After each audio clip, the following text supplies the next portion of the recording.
दोस्तों आज हम बात करेंगे, अभी कुछ दिन पहले 11 जुलाई को हमने एक आईटीआर फाइल की थी, आईटीआर 1, और उस आईटीआर 1 के अंदर जो सैलरी के केस में थी, सैलरीड पर्सन की आईटीआर थी, उस आईटीआर में हमने देखा कि एक एरर हमें काफ़ी परेशान कर रहा था, जिस एरर का नाम था something went wrong, please try later.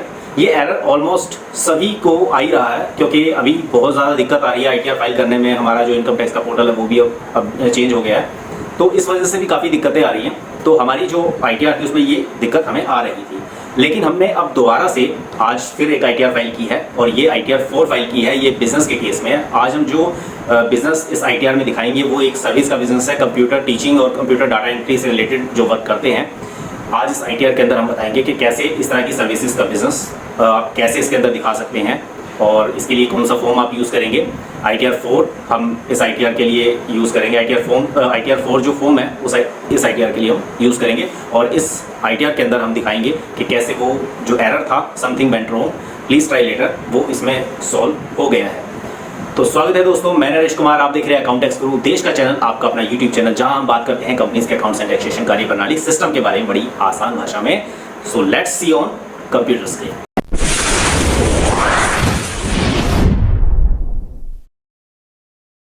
Video अच्छी लगी हो तो वीडियो को लाइक करें, चैनल पर अगर आप पहली बार आए हैं तो सब्सक्राइब करें चैनल को, और दोस्तों बेल आइकन को हिट करना बिल्कुल ना भूलें, ताकि जब भी हमारी कोई नई अपडेट्स आए, नई वीडियो आए, तो आपको सबसे पहले मिले। दोस्तों जैसे कि आप ये देख रहे हैं, ये हमारा इनकम टैक्स का पोर्टल है, वेबसाइट है, और इस वेबसाइट पर सबसे पहले हम लॉगिन करेंगे। जैसे कि आप ये देख रहे हैं, लॉगिन पर क्लिक किया और उसके बाद इसमें आगे आईडी पासवर्ड डालने का ऑप्शन आ गया है। यहाँ पर हम फटाफट से, हमारा जो पैन नंबर है वो हमारी आईडी है, हम फटाफट से इसमें अपनी आईडी फिलअप करेंगे, कंटिन्यू करेंगे, कंटिन्यू के बटन पर क्लिक करेंगे, और उसके बाद यहाँ पर स्क्रॉल बार को थोड़ा नीचे करके उसके बाद ये जो चेक बॉक्स है उसमें हम टिक करेंगे, और टिक करने के बाद यहाँ पर हम अपना पासवर्ड डालेंगे। पासवर्ड यहाँ पर हम अपना डालने के बाद फिर नीचे आएंगे, थोड़ा स्क्रॉल बार को डाउन करेंगे, उसके बाद यहाँ पर कंटिन्यू पर क्लिक करेंगे। ये लॉगिन हो चुका है पोर्टल, और इसके बाद हम फटाफट से ई फाइल पर जाएंगे। ई फाइल पर जाने के बाद आप देखेंगे इनकम टैक्स रिटर्न, और इनकम टैक्स रिटर्न आ गया, फाइल इनकम टैक्स रिटर्न, यहाँ क्लिक करेंगे।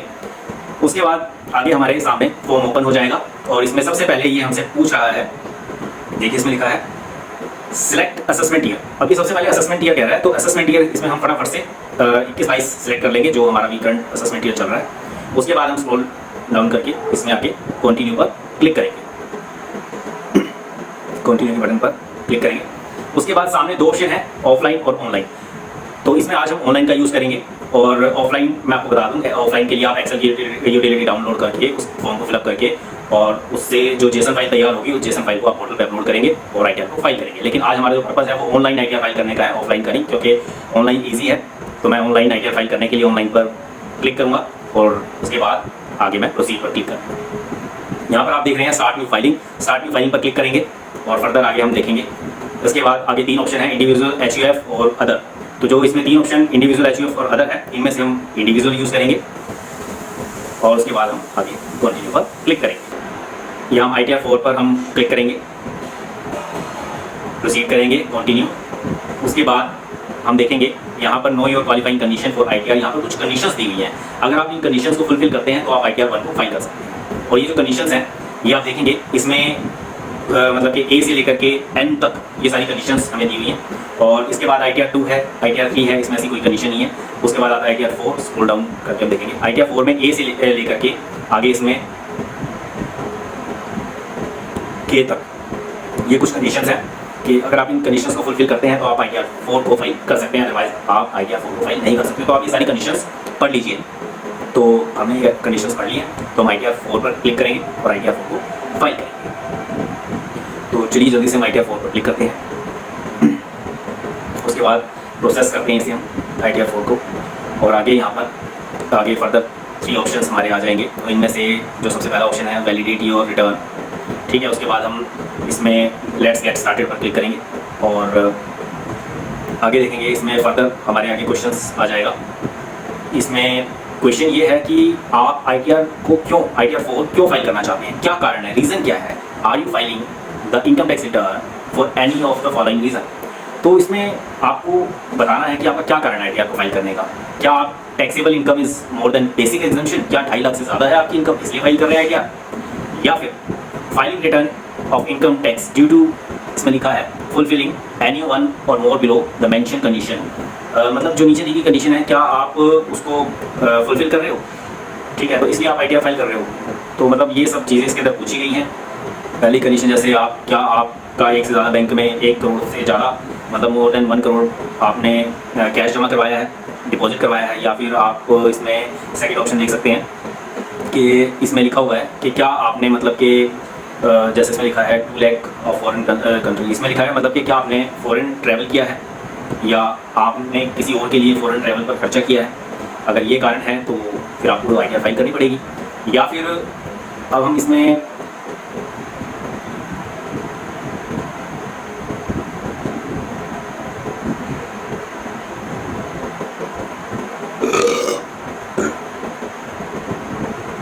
तीसरा ऑप्शन है, क्या आपने 1 लाख से ज़्यादा इलेक्ट्रिसिटी बिल पे किया है, इसलिए आप ITR फाइल कर रहे हैं ड्यूरिंग द प्रीवियस ईयर, पिछले साल में। तो मेरा इनमें से कोई भी रीज़न नहीं है ITR फाइल करने का, इसलिए मैं इसमें अपना इन सभी ऑप्शन को छोड़कर अदर ऑप्शन सिलेक्ट करूँगा। तो चलिए जल्दी से हम अदर पर क्लिक करते हैं, क्योंकि मुझे लोन लेना है। उसके बाद कंटिन्यू पर क्लिक करते हैं। लोन लेने के लिए मैं ये ITR फाइल कर रहा हूँ, इसलिए मैंने अदर पर क्लिक किया।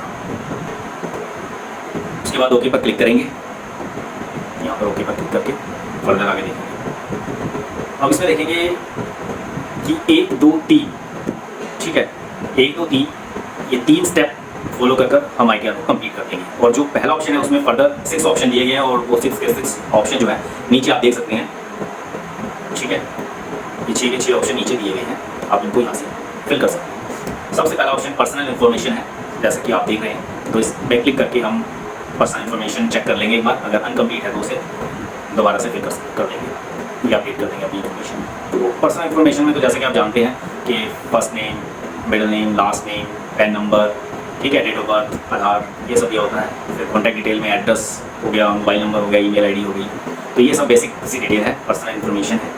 और उसके बाद फिर हम इसमें नेचर ऑफ एम्प्लॉयमेंट लेंगे, central, state, public sector undertaking, इस तरह के ऑप्शन दिए हुए हैं। हम इनमें से ये ऑप्शन ना लेकर के हम इसके अंदर जो यूज़ करेंगे वो अदर ऑप्शन यूज़ करेंगे, ठीक है। इसमें पेंशन वगैरह का भी, फैमिली पेंशन से आपकी इनकम है, लेकिन हमारी तो बिजनेस इनकम से दिखानी है, इसलिए अदर लेंगे। और फर्दर आगे देखेंगे, इसके अंदर एक फाइलिंग सेक्शन है, आप किस सेक्शन के अंदर ITR को फाइल करना चाहते हैं। तो इसके अंदर नीचे ऑप्शन दिए गए काफ़ी सारे, आप इनको पढ़ सकते हो, और हर सेक्शन की डेफिनेशन उनके नीचे लिखी हुई है कि इस सेक्शन का क्या पर्पज़ है। तो हम इसमें से 139 सब सेक्शन 1 को यूज़ करेंगे, क्योंकि उसकी जो डेफिनेशन है, return file on or before due date, हम on or before due date return file कर रहे हैं, तो इसलिए हम 139 सब सेक्शन 1 का यूज़ करेंगे। उसके बाद आगे हम देखेंगे, इसमें लिखा हुआ है are you opting for new tax regime under section 115 DAC, means आप पुरानी टैक्स स्लैब में जाना चाहते हैं या नई टैक्स स्लैब में जाना चाहते हैं। तो ये कह रहा है न्यू टैक्स स्लैब आप लेना चाहते हैं, तो हम कहते हैं नो, हमें न्यू टैक्स स्लैब में नहीं जाना, हम पुराने वाले में ही ठीक है, तो इसलिए वैसे नो कर दूँगा। फर्दर आगे देखेंगे, इसके अंदर इसमें लिखा है whether this return is being filed by representative SSC, तो हम इसमें कर देंगे नो, हमें रिप्रेजेंटेटिव SSC के थ्रू ITR फाइल नहीं करवा रहे हैं, हम सेल्फ खुद ITR फाइल कर रहे हैं, क्योंकि रिप्रेजेंटेटिव SSC की डेफिनेशन मैंने पहले ही बता दी है, इसलिए इसका टाइम वेस्ट नहीं करेंगे। उसके बाद हम फर्दर इसमें आगे देखेंगे कि हमारा जो बैंक अकाउंट है उसको हम इसमें ऐड करेंगे। मैंने इसमें ऐड कर दिया है, लेकिन आप इसमें ऐड कर लीजिए, नीचे ऑप्शन दिया गया है ऐड अनदर अकाउंट पर, और इसमें सिलेक्ट फॉर रिफंड के लिए इस ब्लू टिक को ऑन रखिए। अगर आपके 1 से ज़्यादा अकाउंट है, 2 या 3 अकाउंट है, तो किसी एक अकाउंट का तो ब्लू टिक ऑन होना ही चाहिए, ताकि आपको ये परमिशन दे सके आगे फर्दर प्रोसेस के लिए, नहीं तो एरर आ जाएगा। तो मेरा एक ही अकाउंट है, मैंने उसे ब्लू टिक ऑन किया हुआ है। तो उसके बाद इसमें आप अपनी डिटेल ऐड अनदर अकाउंट में जा करके डाल सकते हैं, बड़े सिंपल से ऑप्शन होते हैं। बैंक अकाउंट, IFSC कोड वगैरह ये सब इसमें आ जाता है, बैंक का नेम वगैरह आ जाता है, ब्रांच वगैरह ये सब इसके अंदर आपको फिल करने होते हैं। उसके बाद कंफर्म पर क्लिक करेंगे और फर्दर आगे देखेंगे कि आगे क्या क्या ऑप्शन इसके अंदर है। तो चलिए कंफर्म पर क्लिक करते हैं और आगे बढ़ते हैं। अब स्क्रॉल डाउन करके हम देखते हैं, देखिए यहाँ पर हमारा पहला ऑप्शन ग्रीन कलर में टिक हो चुका है, कंफर्म हो चुका है। अब हम सेकेंड ऑप्शन का यूज़ करेंगे, ग्रॉस टोटल इनकम। इस ग्रॉस टोटल इनकम के अंदर आप देखेंगे कि आपको कुछ क्वेश्चन आंसर करने हैं येस और नो में, तो हमारे तो सारे इसके अंदर नो हैं, क्योंकि ये अलाउंसेस की बात कर रहा है इसमें। मतलब जैसे सैलरी के केस में होता है कि आपका एम्प्लॉयर आपको कुछ अलाउंसेस दे रहा है, बच्चों की स्कूल फीस के लिए, HRA, ट्रैवल अलाउंस, तो ये सब अलाउंसेस हैं। तो हम एक बिजनेस की ITR फाइल कर रहे हैं, तो उसमें तो हमारा कोई एम्प्लॉयर है नहीं जहाँ हम जॉब कर रहे हो और हमें कुछ मतलब के अलाउंसेस मिल रहे हैं। तो इसलिए मेरे केस में सारे ये नो ही होंगे, क्योंकि जिस क्लाइंट की ITR फाइल कर रहे हैं उसे इनमें से कुछ नहीं मिलता। बाकी आप अगर सैलरी के ITR फाइल कर रहे हो उस केस में आप येस कर सकते हैं, अदरवाइज नो रखिए, क्योंकि ITR 4 में ये येस नहीं। तो चलिए आगे कंटिन्यू पर क्लिक करते हैं और फर्दर इसमें हम देखेंगे।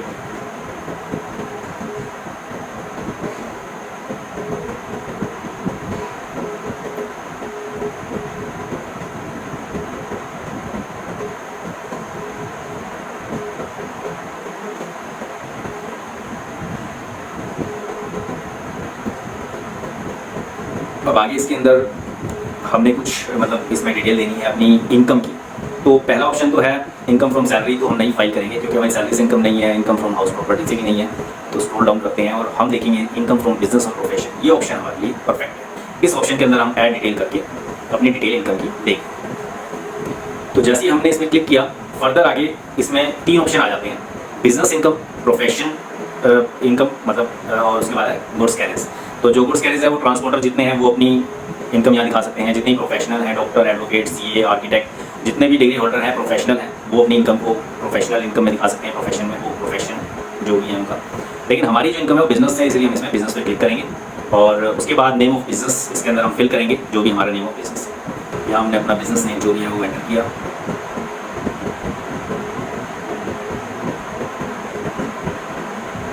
उसके बाद जो हमारा कोड आएगा इसमें सर्विस कोड है 21008। अदर सर्विसेज के अंदर हम इसे लेंगे और इसके अंदर हम अदर सर्विसेज लेकर के आगे इसकी डिस्क्रिप्शन हम टाइप कर देंगे।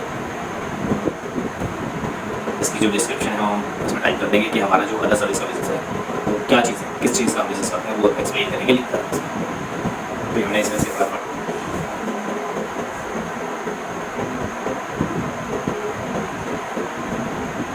तो ये हमने इसमें टाइप कर दिया। अब हम नेक्स्ट फर्दर आगे देखेंगे, इसे ऐड करेंगे और उसके बाद ऐड करने के बाद इसमें हम हमारी डिटेल पर आ गई है। अब इसके अंदर हम ग्रोस टोटल टर्नओवर जो है हमारा या ग्रोस रिसिप्ट है, ग्रोस टर्नओवर और ग्रोस रिसिप्ट, इसके बारे में हम बताएंगे। हमारा जो भी ग्रोस टर्नओवर है, ठीक है, वो यहाँ पर 44 AD के अंदर आएगा, प्रेजेंटिव इनकम अंडर सेक्शन 44 AD। तो अब इसके अंदर 2 ऑप्शन है, एक 6% है और एक 8% है। ये प्रॉफिट की बात करता है कि 6% आप प्रॉफिट लोगे या 8% प्रॉफिट लोगे। ये डिपेंड करता है, अगर आपका टर्नओवर बैंकिंग मोड से है तो आप 6% प्रॉफिट लोगे, अगर आपका कैश में है अदर देन बैंकिंग मोड है तो आप 8% प्रॉफिट इसमें ले लोगे और उसके ऊपर आपको टैक्स देना होगा। तो इसमें जो 6% प्रॉफिट है इसमें आप जैसा कि इसके अंदर जितना प्रॉफिट है ना वो इसके अंदर आप डालोगे इस कॉलम के अंदर और 8% प्रॉफिट है वो आप इस कॉलम में डालोगे। तो इसकी जो मतलब टर्नओवर है वो क्या टर्नओवर लिया जाएगा, वो जैसे कि आप देखिए आपकी जितनी भी सेल होती है, जो भी सर्विसेज है, जो अमाउंट आपके पास आता है वो मतलब कि देखिए हमारे पास GST नंबर तो है नहीं, और अगर आपके पास GST नंबर है तो उस केस में आपको ध्यान क्या रखना है कि जो आपका GST मतलब टैक्सेबल वैल्यू क्या होती है, आप अपने ट्रेडिंग अकाउंट में जाकर देखिए, जो भी सॉफ्टवेयर में आप अपना डाटा मेंटेन करते हैं। तो उस ट्रेडिंग अकाउंट के अंदर, उस ट्रेडिंग अकाउंट में क्या होगा कि आपका जितना भी सर्विस का अमाउंट है वो सारा का सारा आप इसके अंदर डाल देंगे।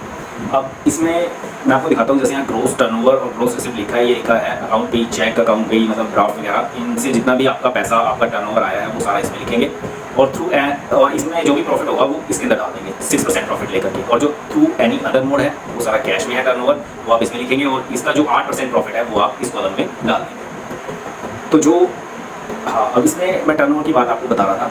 तो जो आपका टैक्सेबल टर्नओवर है मतलब जिसके ऊपर GST कैलकुलेट किया जाता है उसको कहते हैं टैक्सेबल वैल्यू, और GST जोड़ने के बाद होती है इनवॉइस वैल्यू। ठीक है, तो हम इसमें इनवॉइस वैल्यू नहीं डालेंगे, इसमें टैक्सेबल वैल्यू डालेंगे। और अगर आप पे GST नंबर नहीं है तो फिर तो आप जितना अमाउंट लेते हो वही आपकी इनवॉइस वैल्यू, इसमें कोई टैक्स तो लगाएंगे। ठीक है,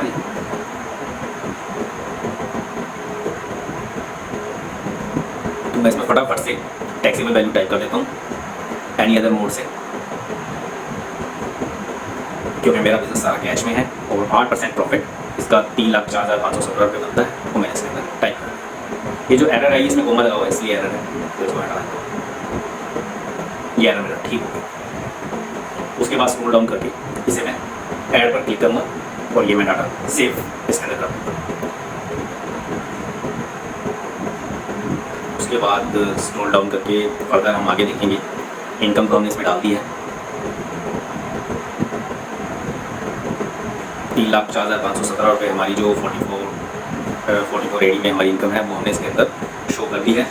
और उसके बाद इसमें हम हमारी कोई और इनकम है नहीं, ना हमारी इनकम फ्रॉम हाउस प्रॉपर्टी है और ना ही हमारी कोई सैलरी से इनकम है, तो इसीलिए उनको हम 0 रखेंगे, खाली छोड़ देंगे ब्लैंक।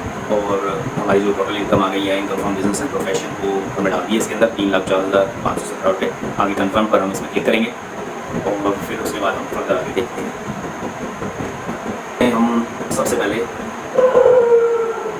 चलिए इसमें हम सबसे पहले जो हमारे सन्ड्री क्रिएटर हैं इनके इसमें रेड कलर से स्टार बना हुआ है, ये मैंडेटरी फील्ड से ही आपको करनी ही होगी। तो इसमें हमारे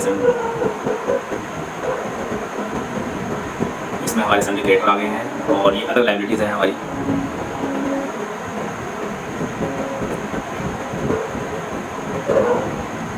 अदर लाइबिलिटीज़ का मतलब होता है जो हेड इसमें नहीं दी है उसे हम अदर लाइबिलिटीज़ में डालते हैं। उसके बाद असेट्स में हम डालेंगे इन्वेंट्री जीरो पर रखेंगे क्योंकि हमारी ट्रेडिंग का बिजनेस नहीं है, इन्वेंट्री होता है हमारा स्टॉक सर्विस का बिजनेस। तो डेटर डाल दिए और डेटर के बाद अब हम इसमें कैश इन हैंड डालेंगे। हमारे पास कैश कितना था 31 मार्च को। अब देखिए मेरा जो असेट्स का टोटल है और जो लाइबिलिटीज़ का टोटल है इक्वल। तो इस तरह से आपकी और भी कोई रिक्वायरमेंट हो तो उसमें डाल सकते हो, बैंक का बैलेंस क्या है ये सब चीज़ें, लेकिन आपको लाइबिलिटी और एसेट्स का बैलेंस मेंटेन करके चलना है, बैलेंस करके चलना है। मेरी इतनी फिगर थी मैं इसमें पढ़ चुका हूँ, आप कोई और फिगर ड्रॉ कर सकते हो। उसके बाद ऐड पर क्लिक कीजिए और फर्दर हम आगे देखते हैं इसमें।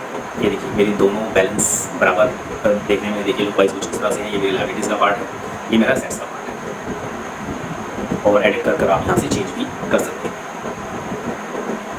उसके बाद यहाँ पर आप और कोई इसमें इन्फॉर्मेशन जीएसटी, अगर जीएसटी नंबर है तो जीएसटी नंबर की डिटेल आप इसमें दे सकते हैं। बाकी एग्जाम इनकम मेरी कुछ है नहीं इसलिए मैंने एग्जाम इनकम को खाली छोड़ दिया। एग्जाम इनकम में मैंने कुछ डाला नहीं, आप चाहे तो डाल सकते हैं। उसके बाद कंफर्म पर क्लिक कीजिए और फर्दर देखिए स्क्रॉल डाउन करके यहाँ पर आगे टोटल डिडक्शन की बात कर रहा है। डिडक्शंस होते हैं कुछ ऐसे खर्चे जैसे लाइफ इंश्योरेंस, बच्चों की स्कूल फीस, मतलब आपकी इनकम का कुछ पार्ट ऐसी जगह खर्च होता है जहाँ पर जिस अमाउंट पर टैक्स नहीं लगता। तो बहुत से लोग हैं अपनी इनकम को ऐसी जगह इन्वेस्ट करते हैं जिससे वो अपने टैक्स को बचा सकें। तो डोनेशन भी दे सकते हो आप, जैसे इसमें लिखा you eligible to claim any deduction for donation paid. आपने कोई डोनेशन दी हो येस और नो करके आप इसमें बता सकते हो। तो डोनेशन के लिए अलग से एक फॉर्म है, उसे फिल करना होता है, ठीक है। लेकिन यहाँ पर अगर फॉर्म आपने फिल किया है तो यहाँ पर आपको येस करना होगा, अगर नहीं फिल किया तो नो करना होगा। तो मेरे केस में तो मैंने कोई डिडक्शन ली हुई नहीं है, मतलब मेरे क्लाइंट ने कोई डिडक्शन नहीं ली हुई है, तो इसलिए ये सारे ऑप्शन नो रहेंगे मेरे केस में। बाकी आपने अगर कोई डोनेशन ली है तो उसे येस करके उसका अमाउंट आप इसमें फिल कर सकते हैं कि कितना अमाउंट है आपका उस डिडक्शन का। तो मेरे केस में तो नो है, तो मैं इसमें कुछ नहीं डालूंगा, तो नो कर दूँगा। बाकी वो फॉर्म भी मैं आपको दिखाऊंगा कि वो फॉर्म कैसा होता है, जो डोनेशन के केस में है वो भी आएगा भी। ATC में आप 5 ईयर की मतलब कि FD ले सकते हो, बच्चों की स्कूल फीस ले सकते हो, LIC ले सकते हो, ठीक है। तो बाकी और भी ऑप्शन है इसमें, जैसा आपकी मेडिकल इंश्योरेंस ले सकते हो ATD में। तो ये सब मेरे पास है नहीं तो मैं नो कर देता हूँ और सारे ऑप्शन मेरे केस में हो रहेंगे। आप चाहें तो उसे यस कर सकते हैं। उसके बाद यहाँ पर हम आगे कंटिन्यू पर क्लिक करेंगे और फर्दर आगे देखेंगे। और जिस मैं डोनेशन की बात कर रहा था वो यहाँ अब मैं उसके बारे में आपको बताऊँ। देखिए ये कुछ फॉर्म है, इसमें आपका डोनेशन का फॉर्म भी आ जाएगा, ठीक है, जो चैरिटेबल पर्पज़ के लिए आप डोनेशन देते हैं, ठीक है। जैसे यहाँ ये ATD है, ATD आप एडिट कर सकते हैं। बाकी डोनेशन है ATG में जो मैं आपको बात कर रहा था, ये डोनेशन फॉर्म है। ऐड इसमें डिटेल करके आप इसके अंदर डिटेल्स वगैरह ऊपर लिखा है ऐड अनदर, तो ऐड अनदर में आप डिटेल फिल करके बता सकते हैं। उसके बाद यहाँ पर ये जो भी आप डिटेल भरेंगे वो सी डिटेल करके आप इसमें देख सकते हैं, जो भी आप फिलअप करेंगे वो इसमें यहाँ पर शो हो जाएगा, ठीक है। अगर आपके पास है तो आप फिल कर सकते हो। उसके बाद हम इसमें हमारे केस में नहीं है तो मैंने इसमें कोई डिटेल ऐड नहीं की, इसे ऐड पर क्लिक करिए और फर्दर आगे इसमें देखते हैं। स्क्रॉल डाउन कीजिए, स्क्रॉल डाउन करके इसमें हमारा कुछ नहीं है, इसमें कन्फर्म पर क्लिक करके हम आगे बढ़ेंगे। कन्फर्म पर क्लिक और स्क्रॉल डाउन, देखिए हमारा फोर्थ ऑप्शन टोटल डिडक्शन का ग्रीन टिक हो चुका है, कंफर्म हो चुका है। सारे ऑप्शन को आप एक बार ओपन करके आप उसे कंफर्म जरूर कीजिए। फर्दर टैक्स पेड के बारे में हम देखते हैं। टैक्स पेड हमारा इसमें कहाँ से टैक्स पे हुआ है, काफ़ी सारे ऑप्शन हैं, जैसा कि आप जानते हैं फॉर्म 26AS है। ये मैं आगे आपको बताऊंगा और दिखाऊंगा भी कि फॉर्म 26AS क्या होता है, कैसा होता है। ये एक तरह की एनुअल स्टेटमेंट होती है, ठीक है। इसमें जैसे TDS 1 है, TDS 1 जो आप देख रहे हैं ये TDS 1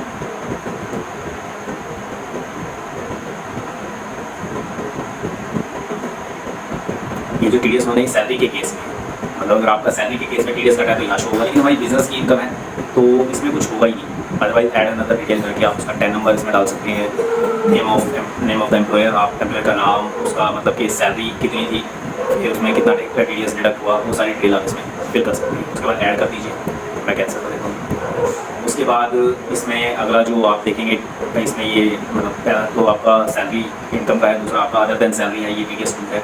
other than salary interest पर अगर आपका टीडीएस कटा है, कमीशन पे कटा है, ठीक है, जिस चीज़ पर भी आपका टीडीएस कटा है वो आप दिखा सकते हो। फिर ऐसे ये 16C हो गया, 16D हो गया, तो ये सारे टीडीएस हैं जो भी आपका कटता है वो आप इसमें फिल कर सकते हो। ऐड अनदर डिटेल करके इसके अंदर सारे ऑप्शन आपको दिखा देगा, तो आप इसको फिल कर सकते हो। इसमें पैन नंबर, आधार नंबर, टेनेंट का डाल सकते हो।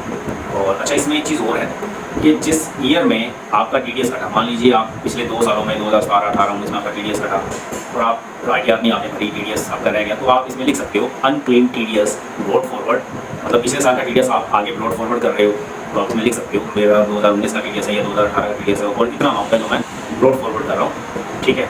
और ये आप इसमें आगे TDS of the current financial year और इस साल का 2021 का मेरा टीडीएस ये बनता है, मतलब पिछला था मेरा 10,000 और इस साल का बनता है मेरा 15,000, टोटल हो गया 25,000। तो आगे आप यहाँ दिखा सकते हो TDS credit being claim this year, मैं इस साल कितना क्लेम कर रहा हूँ, पूरा 25,000 कर रहा हूँ या 10,000 कर रहा हूँ। ये तो बहुत अच्छा ऑप्शन है कि आपका 3 साल का टीडीएस होगा बाद आपने रिटर्न नहीं भरी तो आपने दिखा सकते हो। तो ऐसे ही यहाँ पर कॉरेस्पॉन्डिंग रिसिप्ट्स विड्रॉल ऑफर्ड, ठीक है, या जो भी आपका ग्रोस अमाउंट है वो यहाँ पर आप लिखिए, आपका मतलब कि यहाँ पर आएगा ये बिजनेस फ्रॉम प्रोफेशन, मतलब इनकम फ्रॉम बिजनेस प्रोफेशन से या एग्जाम इनकम है या हेड ऑफ द इनकम यहाँ पर लिखिए, और ग्रॉस टोटल इनकम जिस पर आपका टीडीएस कटा है करंट ईयर के अंदर, ठीक। आगे कैरी फॉरवर्ड करना है, इस साल नहीं लेना है, तो यहाँ पर वो अमाउंट ऑटोमेटिक आपका आ जाएगा। और उसके बाद आप आगे फर्दर इसमें ऐड पर क्लिक करके आगे बढ़ सकते हैं। आगे आपका कोई टीसीएस वगैरह कटा हो, आजकल तो परचेज पर भी टीसीएस करते हैं, जैसा कि हमारी वीडियो में आप देख सकते हैं एडवांस इनकम टैक्स या सेल्फ असेसमेंट टैक्स आपने कोई जमा कराया तो यहाँ आप देख सकते हैं उसका जो भी आपने सेल्फ असेसमेंट किया, एडवांस टैक्स जमा कराया, उसका बीएसआर कोड किया है, सीरियल नंबर किया चालान का, और किस डेट को जमा कराया है, कितना अमाउंट जमा कराया है, ठीक है। तो ऐड पर क्लिक कीजिए, इस तरह की डिटेल आप मैं कैंसिल कर देता हूँ इसमें। आगे यहाँ पर कन्फर्म पर क्लिक करके हम आगे बढ़ेंगे। उसके बाद स्क्रॉल डाउन करके हम आगे देखेंगे इसमें हमारा इसमें लास्ट ऑप्शन रह गया है टोटल टैक्स लायबिलिटी का। अब टोटल टैक्स लायबिलिटी की अगर हम बात करें तो आपकी कितनी लायबिलिटी बनती है आपकी इनकम के ऊपर, वो इसमें हमें पता लगेगा।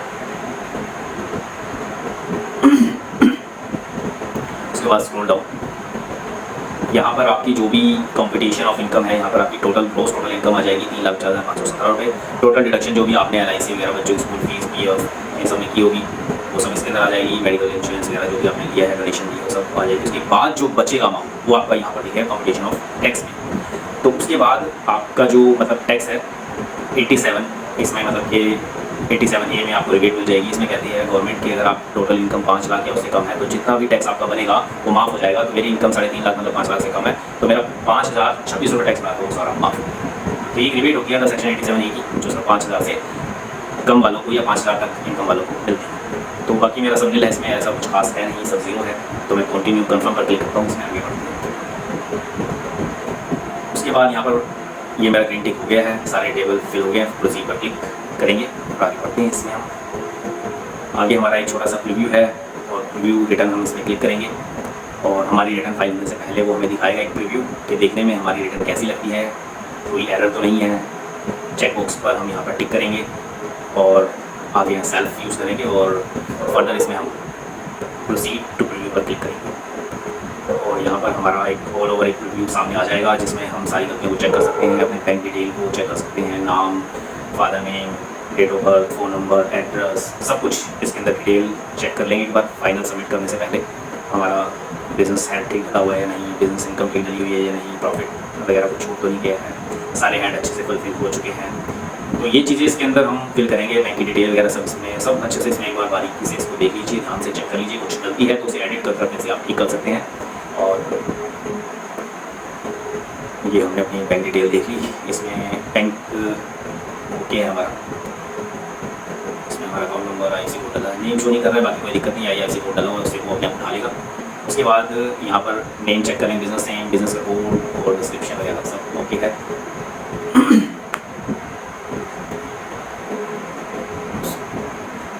उसके बाद स्क्रॉल डाउन करके लास्ट में इसमें प्रोसीड वगैरह पर हम इसमें देखेंगे, इसमें ऊपर से नीचे सब ओके है, कोई लीड है तो नहीं है हमारा इसमें सब ओके है। और नीचे हम फ्लावर स्क्रॉल डाउन करके इसमें ये देखिए यहाँ पर ITR 4 वैलिडेशन सक्सेसफुल लिखा आ गया है, मतलब हमारा जो वैलिडेशन सक्सेसफुल हो गया है। और इसके बाद हम प्रोसीड टू वेरिफिकेशन पर क्लिक करेंगे। ये देखिए इसमें फर्दर वेरिफिकेशन के ऑप्शन आ गए हैं, हम इसमें ई वेरीफाई नाउ पर क्लिक करेंगे और कंटिन्यू पर क्लिक करेंगे। फर्दर इसमें काफ़ी सारे ऑप्शन हैं वेरिफिकेशन करने के, लेकिन हम इनमें से आधार OTP वाला ऑप्शन यूज़ करेंगे। और जो सबसे पहला ऑप्शन है ये लिखा है would like to generate Aadhaar OTP on mobile number registered with Aadhaar, तो इस पर हम क्लिक करेंगे और उसके बाद यहाँ पर कंटिन्यू पर क्लिक कर देंगे। यहाँ पर आई एग्री पर क्लिक करेंगे, जनरेट आधार OTP, उसके बाद OTP हमारे क्लाइंट के पास चला गया। अब हम उन्हें फ़ोन करके इसका OTP ले लेंगे और इसके अंदर फिल कर देंगे।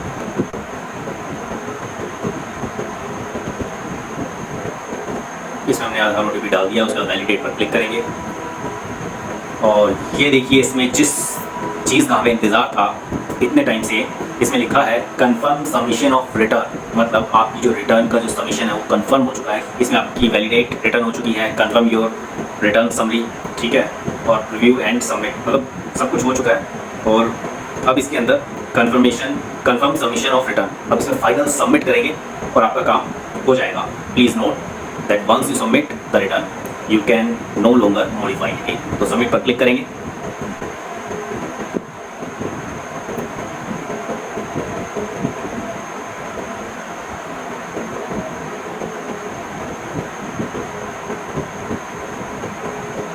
ये देखिए जैसे ही सबमिट पर क्लिक किया, you have successfully file and verified your return, मतलब आपने सक्सेसफुली फाइल कर दी अपनी रिटर्न और वेरीफाइड भी कर दी है। जिस चीज़ का हमें इंतजार था, ये जो मतलब कि आगे इसमें लिखा है विल नोटिफाई यू, ठीक है, आपके इस फ़ोन नंबर पर और इस मेल ID पर, ठीक है, आपको नोटिफाई कर दिया जाएगा जैसे भी फर्दर इसका स्टेटस रहेगा। और इस तरह से हमने ये ITR को फाइल किया, सक्सेसफुली फाइल हो गई है, वेरीफाइड भी हो चुकी है, ठीक है। अब हम इसमें फर्दर थोड़ा सा और देख लेते हैं आगे। गो टू डैशबोर्ड पर जा करके इसकी जो रिसिप्ट है उसे हम डाउनलोड करके देखेंगे कैसी लगती है। और इसमें देखिए यहाँ भी लिखा हुआ है फाइल सक्सेसफुली, मतलब इतने मतलब कि मुश्किलों के बाद एरर फ्री हमारी रिटर्न गई है न्यू इनकम टैक्स पोर्टल से। मतलब बहुत खुशी की बात है कि मतलब बिना किसी एरर के मतलब ईजिली हमारी रिटर्न चली गई। इसमें ये चीज़ें मुझे बहुत अच्छी लगी, जैसे ये इसमें जो स्टेटस दिखा रहा है, ये मतलब कि ये जो लिखा है इसमें रिटर्न फाइल ऑन, फिर रिटर्न वेरीफाइड ऑन, फिर रिटर्न प्रोसेसिंग और प्रोसेसिंग कंप्लीशन, मतलब कैसे स्टेप बाय स्टेप ये दिखा रहा है। और यहाँ से आप फाइल रिवाइज रिटर्न भी कर सकते हैं जैसे इसमें दिया। तो कितना मतलब बढ़िया लग रहा है। अगर इसमें एरर ना हो फिर तो ये सॉफ्टवेयर एक नंबर का सॉफ्टवेयर है, एक नंबर की वेबसाइट है जो ये न्यू वेबसाइट बनी है इनकम टैक्स की। अब धीरे धीरे इसमें चेंजेस आ रहे हैं।